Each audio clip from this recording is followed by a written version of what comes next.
your fourth book, baby. Yes. You've been doing so much media and so much conversation around this book and about writing and the value of helping our kids get clear on what their voice is and who they are and what they think. What have you discovered in your conversations that you haven't shared with someone else on a podcast conversation before? Wow. I mean, it might be hard for me to find one thing that I haven't shared because I'm such a talker and I've been writing about this subject, for 30 years. Um, but if I were to say what I think the key idea is that people overlook about writing, I would say that writing starts with a desire for self-expression that is for yourself. I like to say in the book that writing is for writers first and readers second. And a lot of times we think it's for the evaluator, the teacher, or the readers. We get published. But the first place that writing is valuable is externalizing your thought life Mhm. so that you can stand outside yourself and actually appreciate your intelligence, your emotions, your experience, your process, even your own vocabulary in an in an attempt to describe the reality that it is in your life, the reality that is in your life. So Mhm. I think writing starts with that. It doesn't start with performance. Mhm. It actually starts with an idea that writing gives meaning to my existence. It helps me externalize who I am and take an objective look at it. So when did you begin doing that? Oh, very young. Mhm. Yeah, I have journals that go back to fourth grade. My Mhm. first a sort of book that my mother gave me called The Book About Me. It's a Dr. Seuss style book I got in second grade. And I remember she gave it to me on Christmas and I had filled the whole thing out by the end of the day. I just was avaricious, about Yeah. it. I really wanted to fill up pages and pages with stories and ideas. So pretty far back. I don't know that I ever struggled with handwriting, so that made it easier for me. Some kids struggle with handwriting, but for me, I didn't worry too much about spelling. I can see Mm. in my fourth grade diary that I have all kinds of misspellings and missing punctuation. But ironically, I also won the spelling bee that year. And I like to remind parents that being a spelling bee winner in fourth grade doesn't mean you're an adult speller. It Mhm. means you're really good at it for fourth grade. Mm. And when you're in that unguarded moment of writing, you're still going to make spelling errors that match your stage of growth. So Mhm. with kids, being a good speller at fourth grade doesn't mean spelling like an adult. It means spelling pretty well for fourth grade. That's right. You know what? I took the Scrabble game from behind me, but I realized I've got this fuzziness here. But I have a Scrabble game on the table because my son has taken a real interest in it.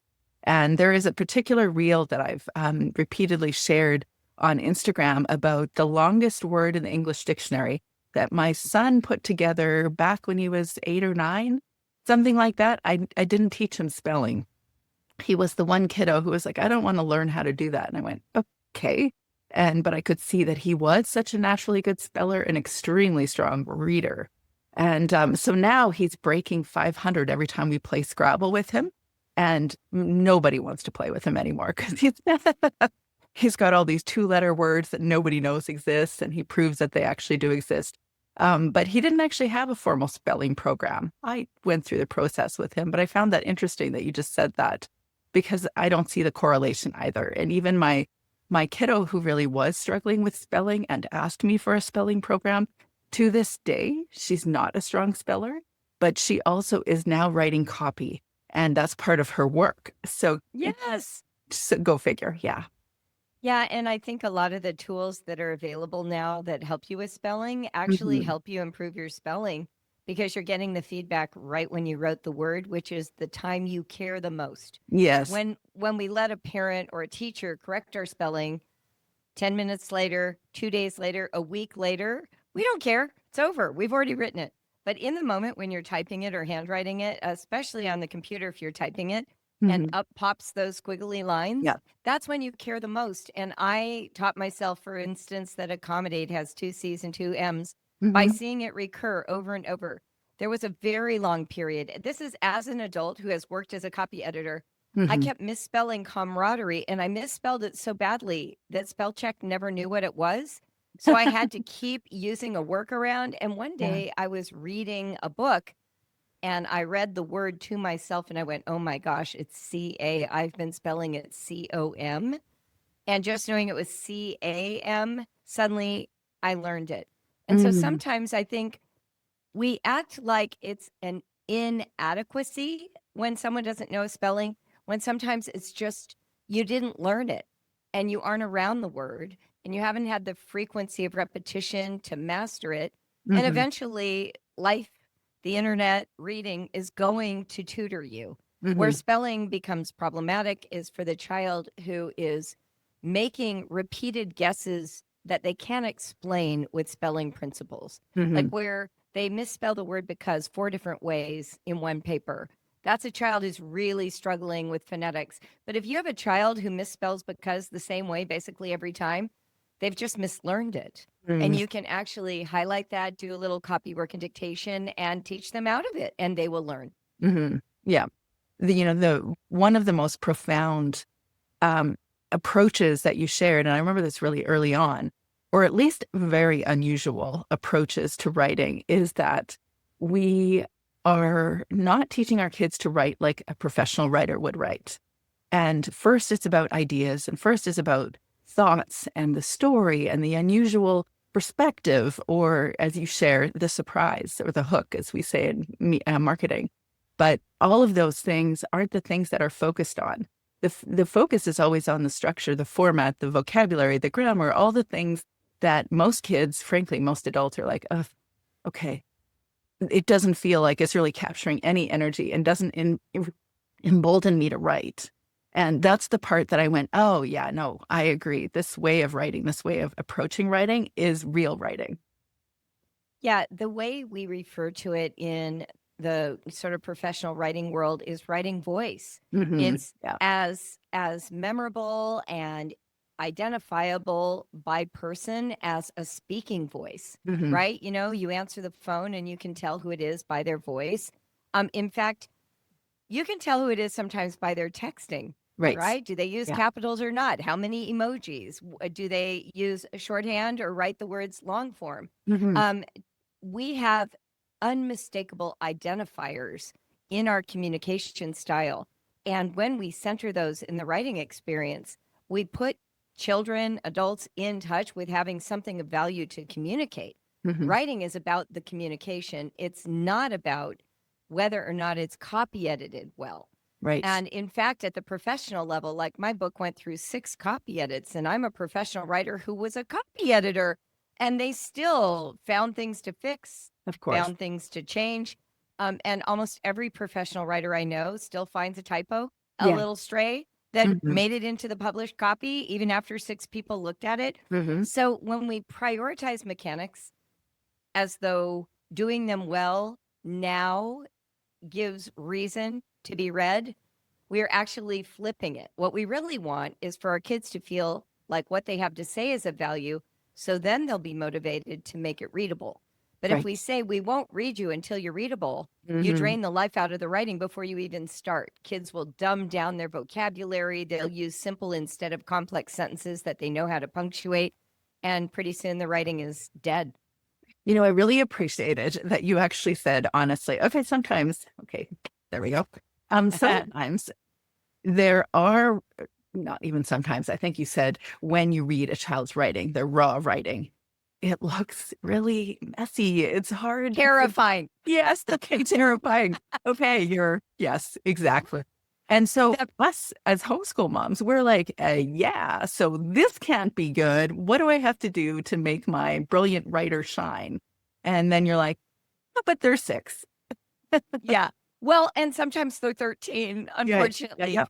I Mhm. always say that raw writing, no matter how old the person is, it's jarring. We've Yeah, been trained to expect perfectly copy edited text on billboards all the way down to dollar bills and everything in between, right? We're used to somebody ensuring that all the mechanics and grammar match this sort of standard English convention. yeah. And then along comes a human being, unedited, uncopy edited, and they just barge out with their personality.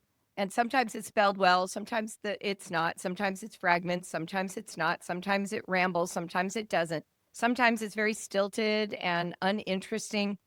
And your sweet person in your life, whether it's your sister or your child, is looking at you with these hopeful eyes that you will catch whatever they were tossing your way. Right. That they're hoping that they have adequately represented what was going on inside and that you will be gracious enough to receive it. Yeah. Even if that communication is, wow, this assignment is stupid. I don't know why I have to do it. My mom's a meanie.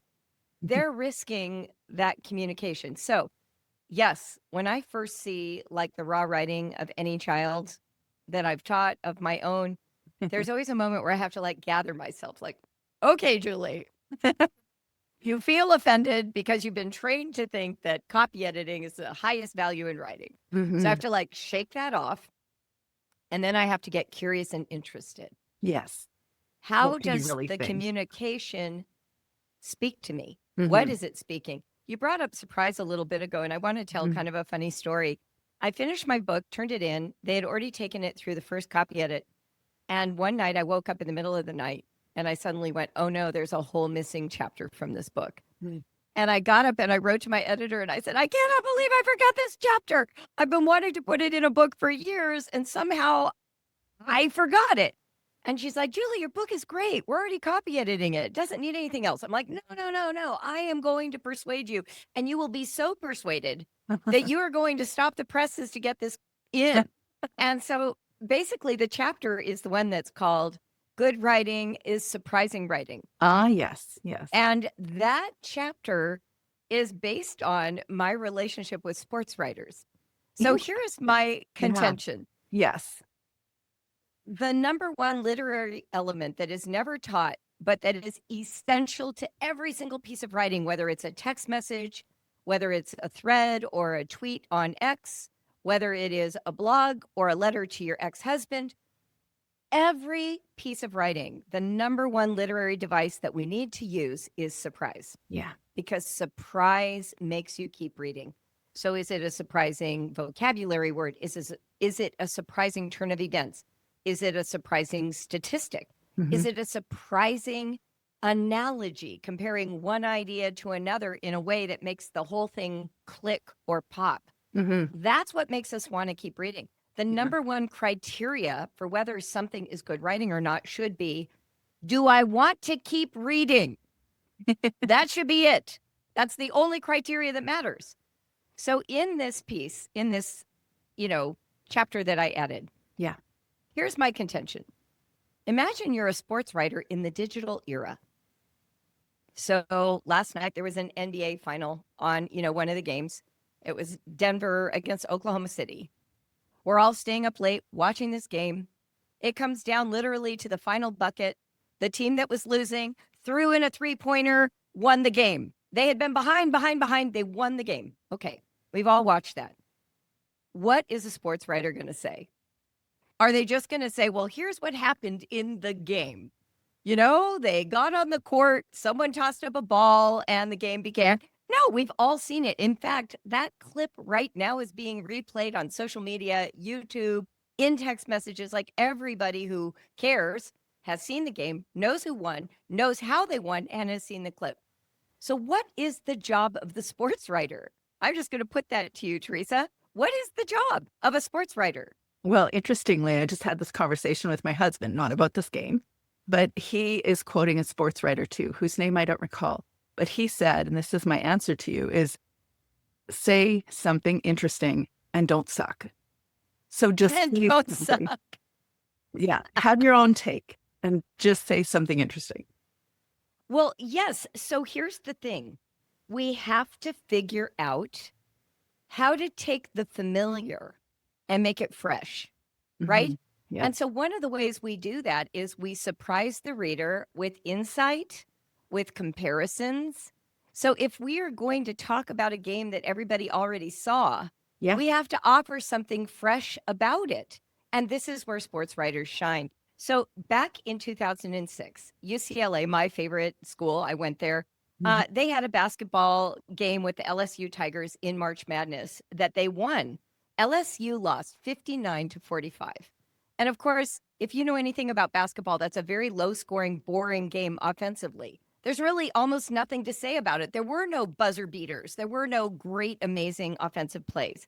So the task of Gene Wojciechowski, one of the all-time best sports writers in history, was to make the article more interesting than the basketball game we already saw.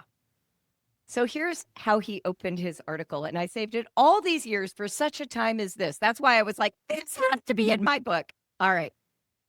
If you love watching sweat dry, C-SPAN and the 12-disc DVD series on the history of Baroque period painting, you'll love watching a replay of UCLA squeezing the Final Four life out of LSU. Right. Immediately, we get the point. That boring game we watched, yeah, it was really boring. But his writing was really interesting and Mhm. surprising and made Yeah. use of familiar experiences to drive home that point.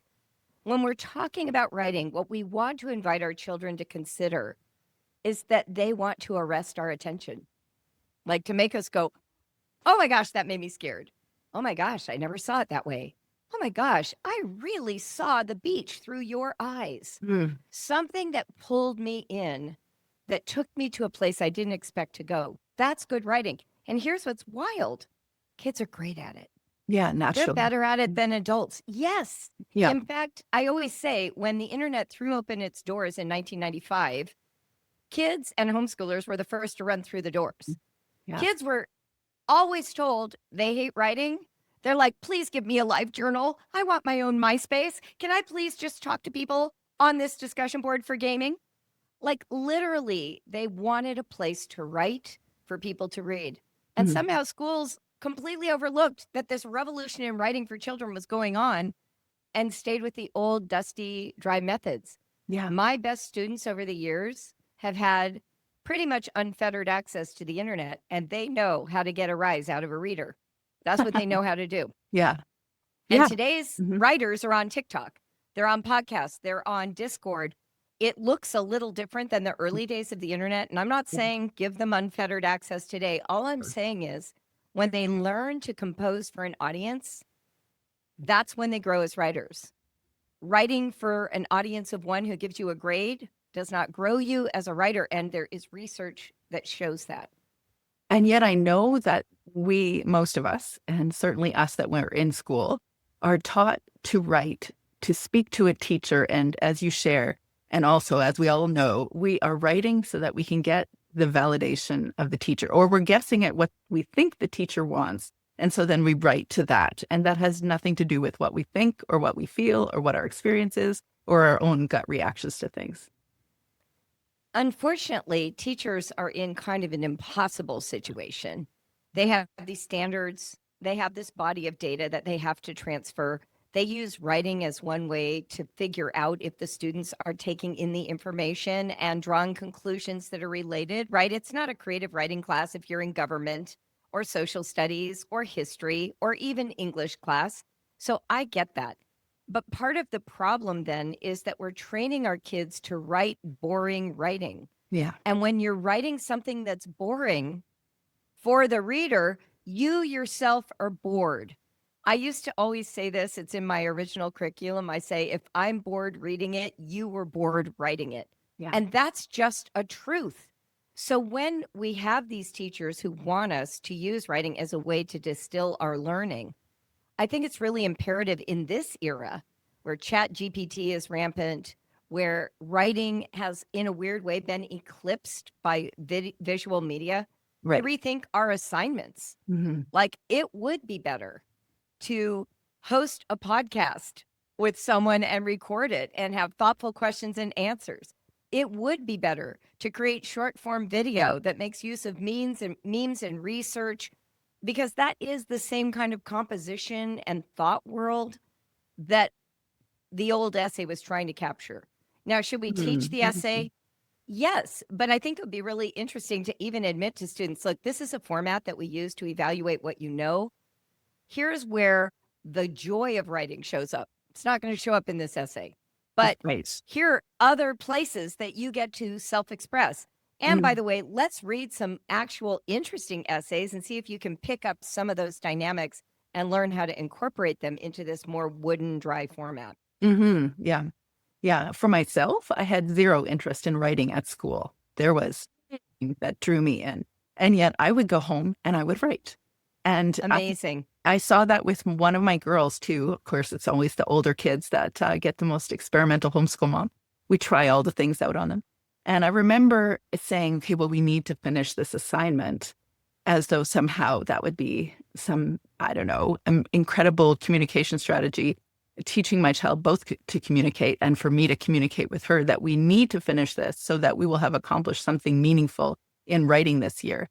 And I remember being insistent on it and her resisting. And finally, when she left, she did the thing, she left and she went upstairs to write. And that is such a common experience that I hear from homeschool moms, that they're trying to force a certain project or approach to writing and then discover that when they release their child, they actually not necessarily write, but they do creative things that are communication forms, like writing, like actual creative writing. I think sometimes when we get really obsessed with the formats, our children even pick up our own anxiety, Mm. right? Now, unlike you, I loved writing for school. I thought if I had my druthers, I should have probably been like a university professor because academic writing You to me already is are. You already feel like the you are. yeah, it's like the bee's knees. I love Mhm. research. I love Yes. the challenge of thinking insightfully about an idea that Yeah. I haven't thought about before. So I love all of that, but I Mhm. love it because it gives me an opportunity to do what I just shared, be surprising. And Mhm. somehow I caught on to that idea very early Mhm. that there was magic in writing. I remember there was an assignment I got in my graduate school class. We were working through these 3 or 4 different formats used in theology to communicate ideas about God. And Mhm. she wanted us to write a paper about those methods. And I ended up just using the methods. I just Mhm. wrote in those forms. I did 4 of them. Mhm. And she wrote, and it was a risk because that wasn't the assignment. Of course, I got an A on the paper. And she said at the end, it never occurred to me to ask all of you to write in these forms. I bet you learned so much more. And I was like, yeah, because I had to wrestle through like, how do I shape my language into this like ancient way of talking about God, you know? Mhm. And so there are things like cataphasis and imprecatory psalm, like these categories. But once I understood them, then I had so much fun playing with them. And then that taught me what she actually wanted me to know. So Oh, instead of like standing outside of it and looking in, I actually got in the pool and tried to swim. so you And I think, figured it out. Mhm. but I also felt very confident that I was allowed to do that. Mhm. And students who have been raised and trained on this idea that they're supposed to please the teacher Mhm. don't think flexibly. And so they end up writing like substandard writing because they're not even trusting their own muse, their own Mhm. sort of That's exactly capacity it. to Yeah. explore in Mhm. language what they're trying to learn or understand. Yeah. So we are actually limiting them by expecting them to follow through with whatever it is that they're taught. So we teach them to not listen to their voice. We teach them not to Yes, trust themselves. And that's a lifelong experience. That's something they take into adulthood. And so it's it's not just true. about writing, it's about saying what we think. And I know from experience that when you start writing what you think, there's risk. And there is risk. Because in my experience, people won't necessarily like what you say. But even weirder is that one day you might not like what you say. It's uncomfortable. And then it's published and people know that you said it. I remember reading, I forget which author, it might have been Natalie Goldberg, but Mm, don't quote me on that because I haven't looked yeah. it up. But anyway, someone said, I kept writing until I wrote myself right out of my marriage. And I thought, gosh, that is That's, exactly right. Yes, yeah. you keep She said writing and that you, or Anne yeah, I Lamott. don't, I, it might be either of them. I can't remember. And it might be neither of them. I might just, you know what I mean? I have a shelf Yeah. of people, but the principle stands, right? Uh, When you start writing and you get to know yourself, you are capable of knowing also mm, what interests you. People mhm. often say Yeah. to me, well, they're going to have to write about something they don't like eventually. I Mm, never have. yeah. I never Actually, have. When It's I was in relatable. college Yeah. and I was a history major and they gave an assignment, I just made Mhm. sure I tweaked it Yeah. to some aspect of the topic that I was Mhm. actually interested in. Yeah. And because I had that self-confidence about my writing life and voice, I didn't worry. I didn't go Mhm. in wondering. When I first started Brave Writer, this is like way, way back in the late 90s. One of my friends, I was working as a ghostwriter, and one of my friends came to me and she said, Julie, I'm homeschooling my kids and I feel like our writing program isn't working. And I know you work in the field of writing. What are you using? So, well, Ah, nothing right yeah. now. I'm just teaching because I'm a Yeah. writer and I know what I want to do. Mhm. And I said, but let me look at your program and give you some feedback on it. So she brings me this blue binder. I cannot stress enough how much I did not like the look of this binder. It was already putting me off before I even opened it. I got it open. The first assignment was a descriptive paragraph for like a third or fourth grader. There was a sample of what the paragraph should be and then instructions.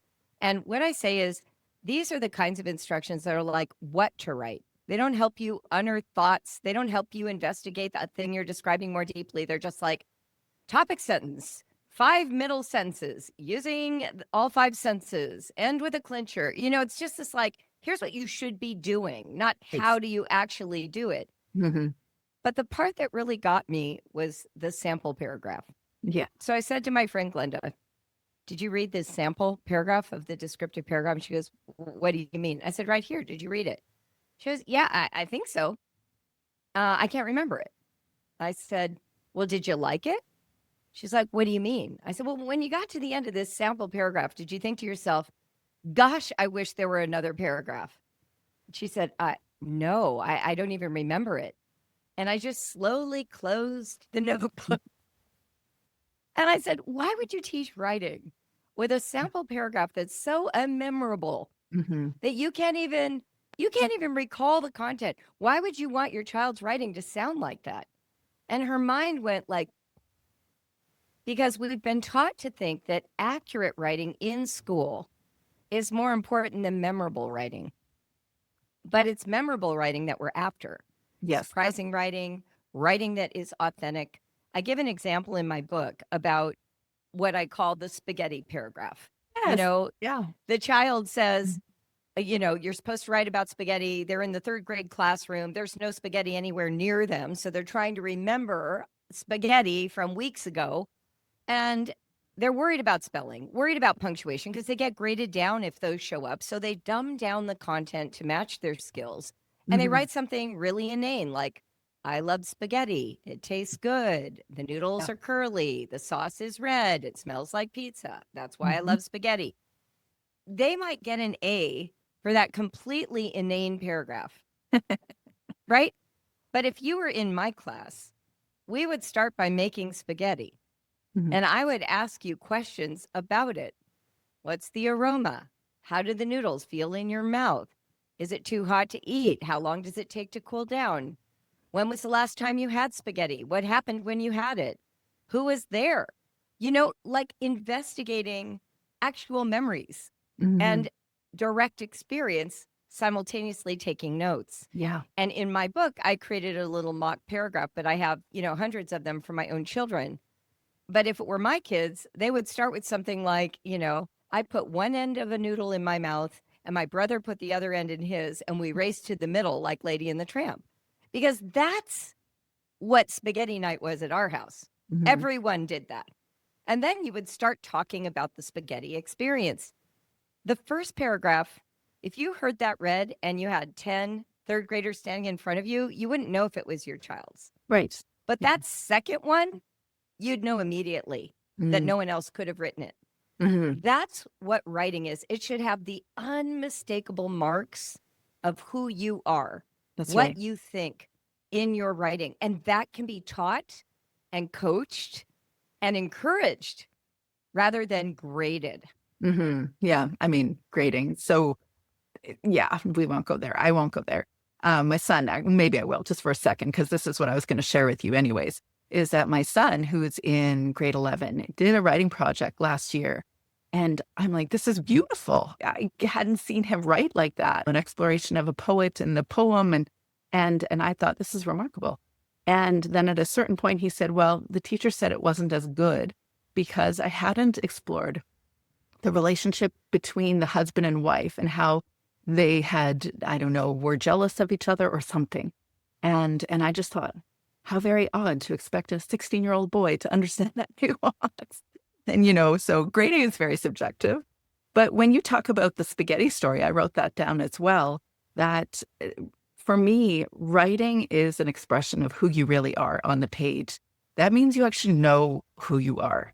And it has to mean that you are noting the things that are your experience, the things that you see and hear and do, and the feel and hear, all the things, the sensations. But it's also capturing little bits of dialogue or capturing, a scene in time and all of those things. And you can't do all of those things unless you're really present, able to experience your life, able to share what's going on inside you on the paper. And when you do that, then you're more likely to connect with whoever's reading it. They're more likely to be drawn in.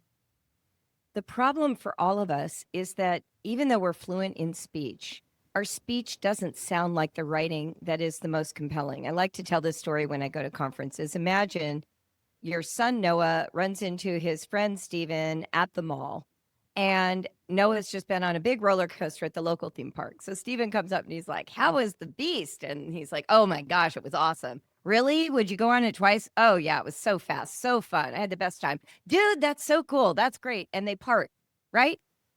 All the information was communicated through expression, body language, trust, relationship, one-on-one communication. It's all shorthand.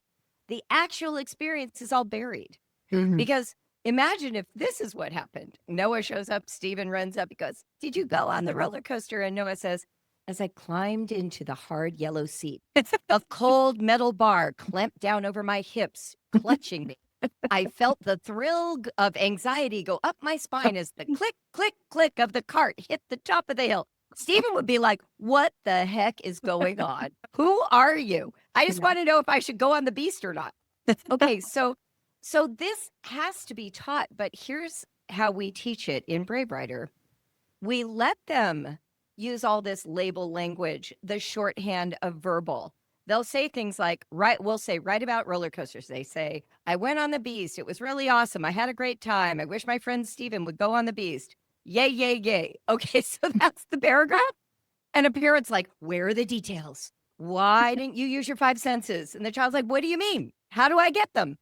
So what we do instead is we use a method that I coined called reader response feedback. You actually read like an interested reader, not like a teacher evaluator. So the first sentence says, "I went on the Beast." And your response is, "Wow, I'm picturing myself going on something called the Beast. I'm hooked. Tell me more. What is the Beast?"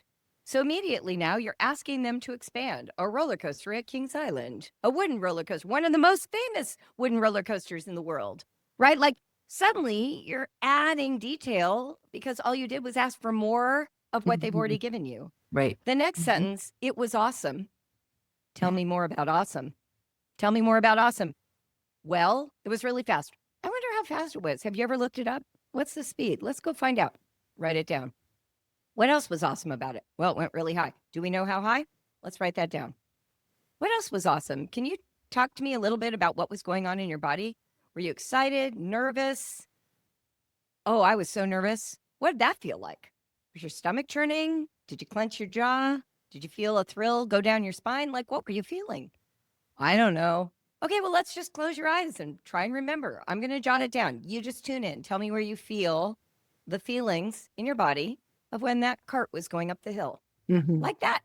But our kids have not been trained to do that self-interrogation. They've been told to do it. They have not been taught to do it. And that's what all my work is. Growing Brave Writers, which is our main curriculum from Brave Writer, has like 100 questions that you ask a child to help them learn how to keenly observe an item. When they're in high school, they use our Help for High School program or take one of our classes where I give you about 100 questions on how to keenly observe an idea. Yeah. These are the same skills applied to different levels of critical thinking that a child has available. Yeah. but they have to be taught them. They have to be given the tools. It's like saying, build a bookcase. Oh, I hope you figure out you need a saw. Yeah. Well, I love what you said on page 89, which do you want to be in your child's writing life, a referee or a coach? And I do know from experience that when you are a parent, you are, I don't know, this is a bad word, even parent, mother, they have different connotations. But I think ultimately, if we can embody the energy of a coach, we will bring ourselves so much freedom in how we parent. And also just all of these educational elements will just give so much more freedom, capacity for them to grow and really discover their voice. I like to talk about the coach and referee kind of comparison because I think it makes the point so quickly. Like if you think of LeBron James, most famous basketball player in the world, right? He did not become great at basketball because he knew the rules of basketball. He did not spend years studying the rule book. The referee learned the rules of basketball. Did you know that the rules for punctuation, etc., that are in the Chicago Manual of Style take up 1,000 pages? Yes, I you don't owned know it. them all. Right. I don't know. Do you know them all? I don't know them all. Definitely not. Nobody does. No. The referee of the basketball game knows all the rules. LeBron's job is to hone his talent. Hmm. A referee has no ability to help you hone your talent. A coach does. A coach tells you where to put your feet, what you're doing wrong with your shoulders, how you are releasing the ball and following through. And that's only interesting to someone if they're enjoying the game. I remember when I first learned how to play tennis, I was like, I don't know, 8 or 10 years old. My dad put me in a tennis clinic. We were members at this tennis club. And there were like, 20 kids in this clinic. And the coach was like hitting balls to us, and our only job was to get the ball over the net. He didn't tell us how to keep score. I didn't know what love was yet. I didn't know how to serve. I didn't know about double-handed, two-handed backhands. But we were all just desperately, in any way we could with this racket, trying to get the ball to the other side, even hitting it between our legs and chasing it as it bounced, so that we'd be into the game, so that we'd think it was worth hearing. Oh, well, by the way, if you just put your front foot back and turn sideways, it's going to be easier to get it over the net. We didn't start with a lesson on form. We started with fun. And Hmm. that's the same for writing. Until you experience the thrill of seeing your mind life on paper, what motivation do you have to learn to spell? Hmm. Yeah. Or all of the things. Yes. And you and I think we could actually talk writing all day long. And Natalie Goldberg, Anne Lamott, actually Stephen King, the only Stephen King novel I've ever written or read, I should say, is on writing, and it was remarkable. But I love all the different writing discussion elements. But I know from a homeschool mom perspective, they're like, but when you talk like this and you're trying to help them develop their thoughts or their voice or their curiosity or just being able to really see things in a different way. How do I know what is enough? How do I know that I've sat down my child at the table long enough to do this thing? Is this enough? So I'll tell you, the word enough presupposes that there's an objective Hmm. that everybody shares. Yeah. And that's not true. School to school, it's not true. Your Hmm. kids grow at different rates. I tell a story in the book of how I had this friend. Her name was Laura. She had a son named Timothy. And he was born like a couple months before my son, Noah. And my son started walking before her son, and it mortified her. My son was an early walker, like 11 months, maybe end of 10 months. Her son didn't walk until the last day before he turned 13 months old. And Hmm. she said to me, can I put that he walked at 12 months in the baby book? Right. Like she Yeah. asked it like it was an objective question. And I remember thinking, who cares? He's walking. Is it 13 months, 12 months, 6 months, 100 months? I don't know. I think part of the mistake we make is in assuming that if they, quote, aren't in a certain place in their writing, that they won't get there. Right. My fourth child had dysgraphia. Hmm. He was not really writing fluently until he was 13. I did a Hmm. lot of jotting down for him. He went through handwriting therapy.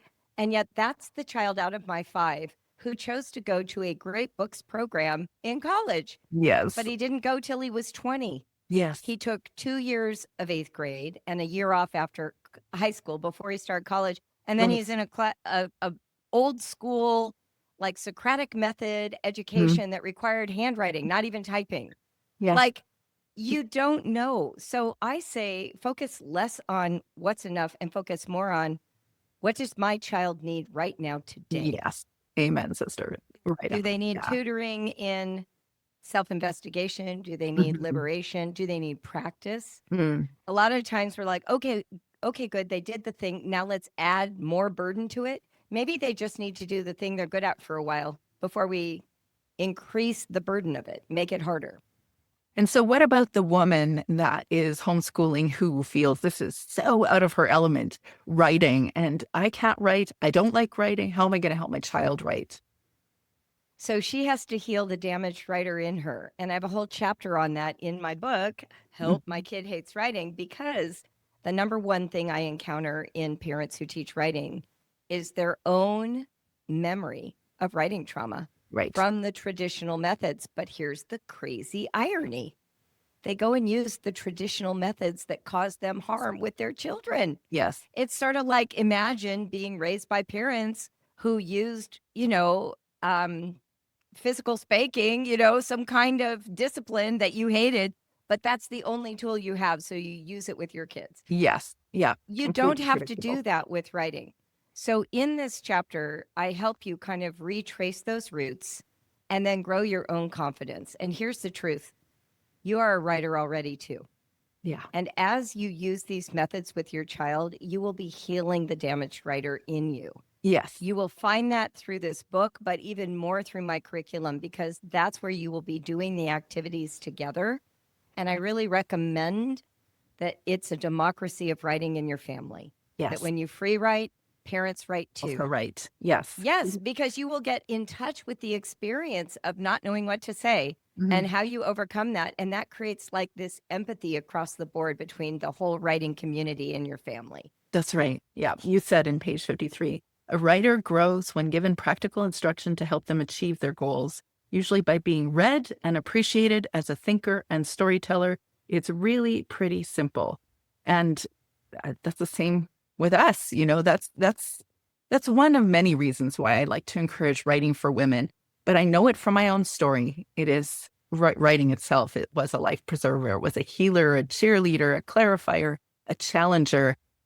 It was the way for me to get clear on who I really was, to help me find my voice. And now I see it with other women that it doesn't matter if you like to write, it's more about you being able to express yourself fully.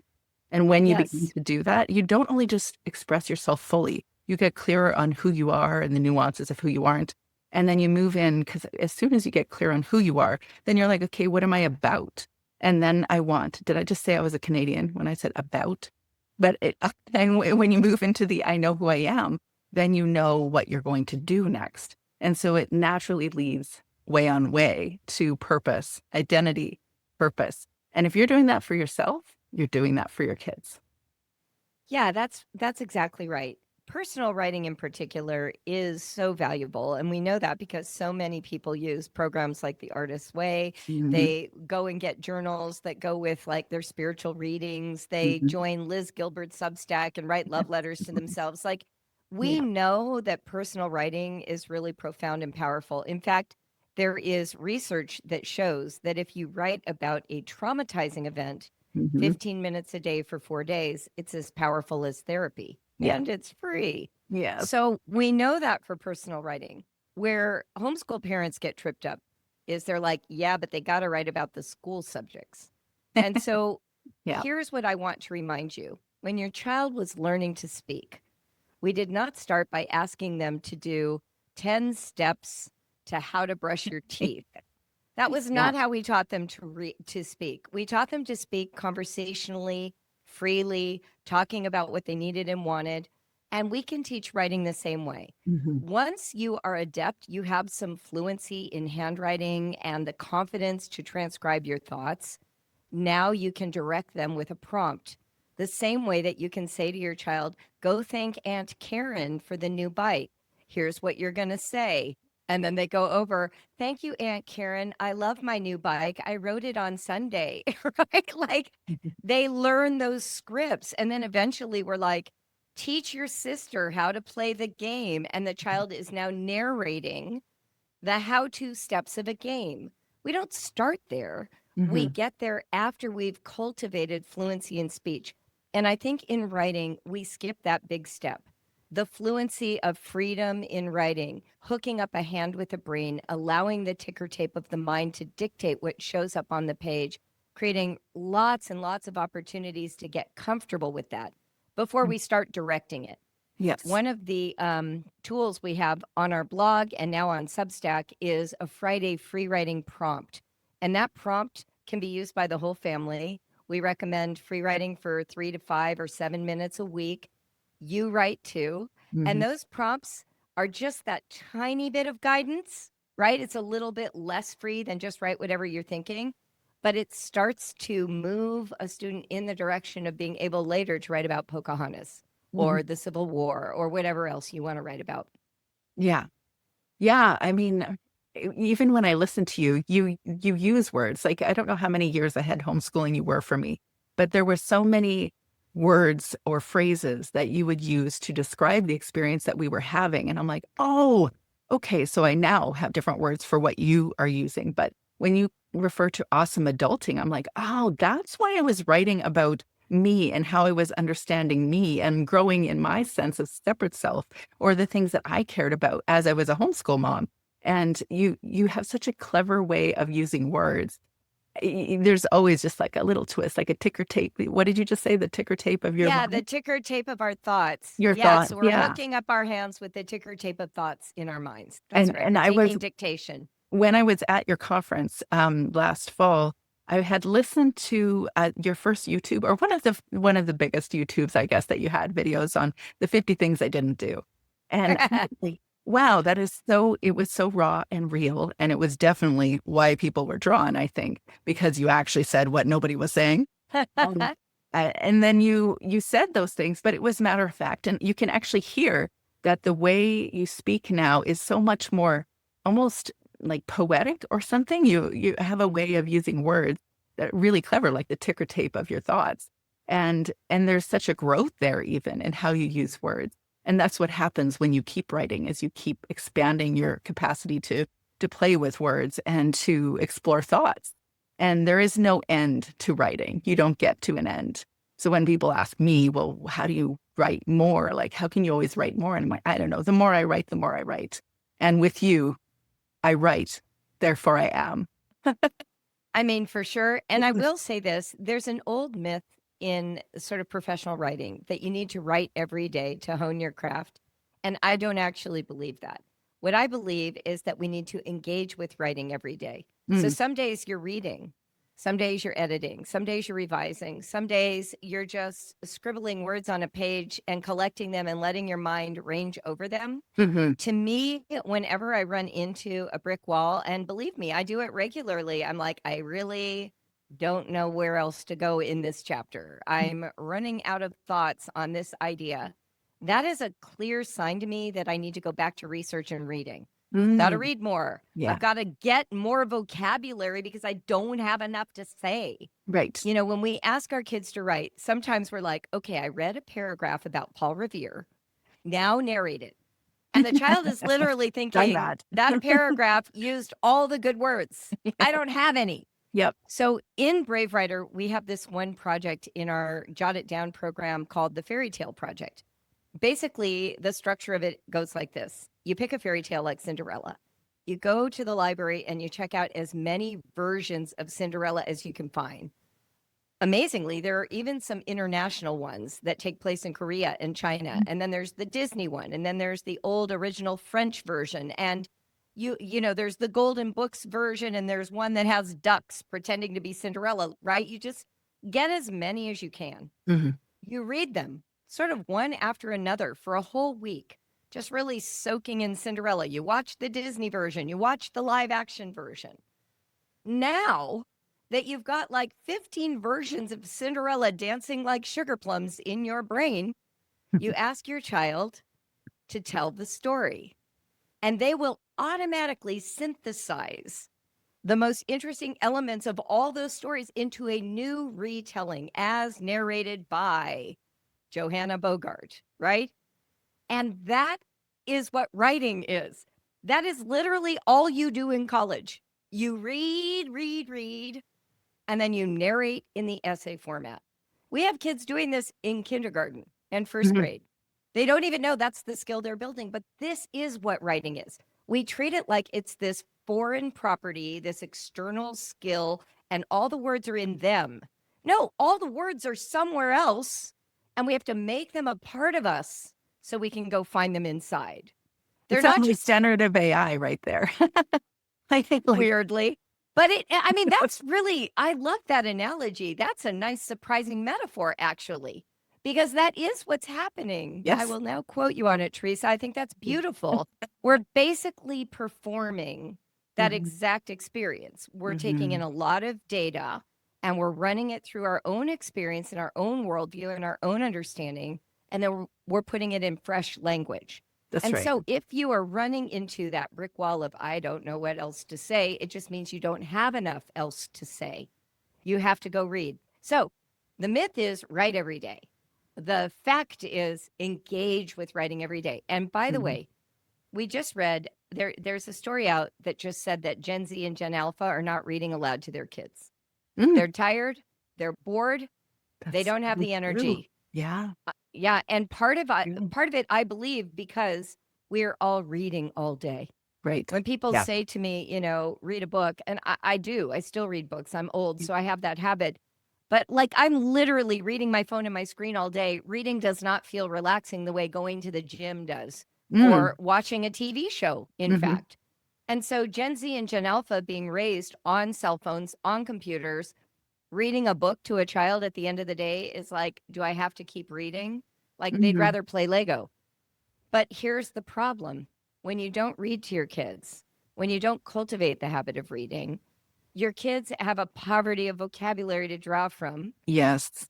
and they stop Yes. learning what a Mhm. long form argument is or a Yes. long form story arc is. They're Mhm. used to dealing in sound bites, and so they don't get to trace the logic Mhm. of one idea through its various possible conclusions. Mhm. And that is the reason it's dangerous to education, not Mhm. just some like no nostalgic idea that reading is better than computers. That's not it. It has to do with critical thinking and the ability to synthesize ideas. Oh, this is like we're heading into a new episode, and I know that for the time of or the sake of time that we're not able to go this direction, but it's very interesting. Also, I'd add that my kids that are on the younger side, so maybe 2016, they actually restrict screens intentionally in a way that Yes. I haven't done. I didn't do that. So I think that's kind of wild. And also go back to they still read with me if there's something Good. that they like listening, and it isn't because I'm prescribing, hey, can we do a read aloud? I don't use those words anymore. I just say, this is an interesting bit. Do you want to read this together? Love I that. think that's the part I miss about homeschooling more than anything is the read alouds and sitting with Me the too. kids. Yeah. And so I say, that's the best thing of homeschooling. Actually, there's so many, but that is one of the best things. And so you don't want to miss out on that just for the sake of doing it. And if you're really tired, just turn on an audiobook and sit together and thumb through the book or something or play Legos with them. But it has been such a pleasure chatting with you. Are there any last thoughts that you'd like to share about your book? I know you said this is a book that is designed as a really a writing, yeah, a writing manual for homeschool moms. And ultimately, they can help engage their kids in writing when they attend your classes and learn how to engage in writing as they attend classes. But is there any last thoughts that you have? Brave Writer has been around for 25 years. We just had our 25th anniversary. We've taught over 250,000 families. When we did the Including math, me? yeah. When we did the math, that can be nearly 1 million kids that have Mhm. been related to our program.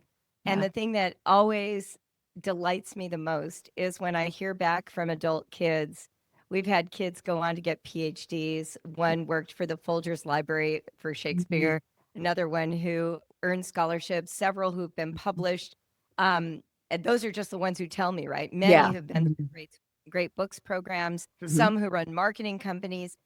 What I know is that if you give your children the right to write, if they feel Mhm. it's within their jurisdiction to write, they will use it. Yes. If they never get comfortable with it, they will avoid it. And that will be a limiting factor in what they can do in their careers. So writing needs to be something you see as a right. You know, it's like getting them their driver's license. It matters and it's worth investing. My book is a great place to start. Brave Writer has curriculum and classes, and both of those are really helpful. And yeah, come hang out with us. I have an Instagram account, so go to bravewriter.com and you'll see all kinds of opportunities there. Thank you so much for joining me today. It was a pleasure, as always. And I look forward to listening to your other books or the other books that you're going to be writing in the future. And you only got, what, 68 to go? Oh my gosh, you're so cute. Yeah, compared to my mom. Oh my gosh. Thank you, Teresa. I always love talking to you. You're so good at what you do, and I love your Thank you. podcast. Thank you.